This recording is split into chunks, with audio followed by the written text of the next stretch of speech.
నా latest updates అన్ని ముందుగా మీరు చూడాలి అని అనుకుంటే ఇక్కడ ఉన్నటువంటి సబ్స్క్రైబ్ బటన్ మీద క్లిక్ చేసిన తర్వాత ఇక్కడ ఉన్నటువంటి గంట సింబల్ మీద క్లిక్ చేయండి. అప్పుడు నోటిఫికేషన్ ద్వారా వీడియోస్ అనేవి మీరు ముందుగా చూడగలుగుతారు. హలో నమస్కారం అండి. తెలుగు కాంపిటేటివ్ ఎగ్జామ్స్ ఛానల్కి స్వాగతం. మీరు మా ఛానల్లో సబ్స్క్రైబ్ చేసుకోవడం ద్వారా మా లేటెస్ట్ అప్డేట్స్ అన్నీ కూడా మీ మెయిల్ ఐడికి వస్తాయి. ఈ వీడియోలో మనం మస్గావ్ డాక్ షిప్ బిల్డర్స్ లిమిటెడ్లో 279 ఖాళీలు అనేవి ఉన్నాయి. వాటి గురించి మనం ఈ వీడియోలో డీటెయిల్డ్గా తెలుసుకుందాము. ఇంకోటి ఏంటంటే ఇక్కడ మనం చూస్తే ముంబైలోని మస్గావ్ డాక్ షిప్ బిల్డర్స్ లిమిటెడ్లో 279 ట్రేడ్ అప్రెంటిస్ ఖాళీల భర్తీకి దరఖాస్తులు కోరుతూ ప్రకటన అనేది విడుదల చేసింది. విభాగాల వారీగా ఉన్నటువంటి ఖాళీలు ఏంటంటే మొత్తం పోస్టులను విద్యార్హత ప్రకారం 3 గ్రూపులుగా విభజించారు. గ్రూప్ ఏ 10వ తరగతి ఉత్తీర్ణత, electrician 27, fitter 42, draughtsman 20, pipe fitter 25, structural fitter 14. Group B ITI ఉత్తీర్ణత అయి ఉండాలి అనమాట. గ్రూప్ బి పోస్టులకు వచ్చేసరికి ఐటీఐ ఉత్తీర్ణత అయి ఉండాలి. Marine painter 15. గ్రూప్ సి అయితే 8వ తరగతి ఉత్తీర్ణత అయితే సరిపోతుంది. Rigger 34, welder gas and electric 28, electronic mechanic 30, carpenter 6, structural fitter ఈ యొక్క దీనికైతే ఏమో ఈ వెను పోస్టులు ఉన్నాయంటే 38 పోస్టులు ఉన్నాయి అని మనం చెప్పుకోవచ్చు అనమాట. ఓకే, వేతనం వచ్చేసరికి ఏ విధంగా ఉంటుందంటే శిక్షణ వ్యవధిని అనుసరించి గ్రూపుల వారి స్టైఫండ్ అనేది ఉంటుంది. అదేంటంటే ఏడాది, 2 ఏళ్ళు, 3 ఏళ్ళు అని మనం చెప్పుకోవచ్చు.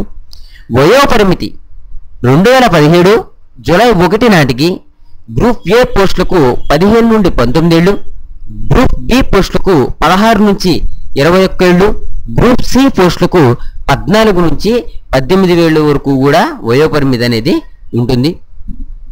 అయితే ఓబీసీ అభ్యర్థులకైతే 3 ఏళ్ళు, ఎస్సీ ఎస్టీకి అయితే 5 ఏళ్ళు, వికలాంగుల అభ్యర్థులకైతే 10 ఏళ్ళ వరకు కూడా వయోపరిమితిలో సడలింపు అనేది ఉంటుంది అని మనం చెప్పుకోవచ్చు. ఎంపిక విధానం ఎలా ఉంటుందంటే మార్కుల శాతం ఇంటర్వ్యూ ద్వారా ఎంపిక అనేది చేస్తారు. దరఖాస్తు fee general, OBC, PhD, AFC అభ్యర్థులకు 100 రూపాయల వరకు కూడా ఉంటుంది. ఎస్సీ ఎస్టీ అభ్యర్థులకు ఫీజు అనేది లేదు. దరఖాస్తు విధానం అనేది ఆన్లైన్లో దరఖాస్తు చేసుకోవాలి. ఓకే, కింద నేను వెబ్సైట్ లింక్ని డిస్క్రిప్షన్లో ఇస్తాను. డిస్క్రిప్షన్లో ఉన్నటువంటి దాని మీద క్లిక్ చేస్తే మీకు సైట్ అనేది ఓపెన్ అవుతుంది అనమాట. ఓకే, అయితే దరఖాస్తుకు చివరి తేదీ వచ్చేసి జూలై 20, 2017గా చెప్పుకోవచ్చు. www.musdoc.com అనేటటువంటి వెబ్సైట్లోకి లాగిన్ అయ్యి చూసుకోవచ్చు అనమాట. ఓకే, అలాగైతే ఈ పోస్టుల గురించి కనుక మనం మాట్లాడుకోవాలంటే విభాగాల వారీగా ఉన్నటువంటి ఖాళీల్లో గ్రూప్ ఏ పోస్టులకైతే 10వ తరగతి అంటున్నారు. అదే మనకి గ్రూప్ బికి అయితే ఐటీఐ ఉత్తీర్ణత, గ్రూప్ సికి 8వ తరగతి ఉత్తీర్ణత అని అంటున్నారు అన్నమాట. ఓకే, గ్రూప్ సి దాంట్లో ఏమున్నాయంటే రిగ్గరు, వెల్డర్, ఎలక్ట్రానిక్ మెకానిక్ ఇవన్నీ కూడా, కార్పెంటర్ ఇవన్నీ కూడా ఏంటంటే గ్రూప్ సికి వస్తున్నాయి అని మనం చెప్పుకోవచ్చు. ఓకే, ఈ విధంగా ఉన్నాయండి. ఏంటంటే ఇది ఒక రకంగా చెప్పాలంటే 10th క్లాస్ క్వాలిఫికేషన్ మీద ఉన్నటువంటి జాబ్స్ కూడా కొన్ని పోస్టులు కూడా దీంట్లో ఉన్నాయి అని మనం చెప్పుకోవచ్చు. ఓకే, 10th క్లాస్ ఉంది, అంతేకాకుండా ఇక్కడ 8వ తరగతే సరిపోతుంది అని కొన్ని పోస్టులు ఉన్నాయి. ఓకేనండి, మీకేంటంటే మీరు తెలుగు కాంపిటేటివ్ ఎగ్జామ్స్ అనేటటువంటి యూట్యూబ్ ఛానల్లో సబ్స్క్రైబ్ చేసుకోవడం ద్వారా 10వ తరగతి మీద, ఇంటర్ మీద, డిగ్రీ మీద ఉన్నటువంటి చాలా వరకు జాబ్ ఇన్ఫర్మేషన్ అనేది మీకు చెప్పబడుతుంది. మీరందరూ కూడా మర్చిపోకుండా సబ్స్క్రైబ్ చేసుకోండి. Thank you for watching. Have a nice day.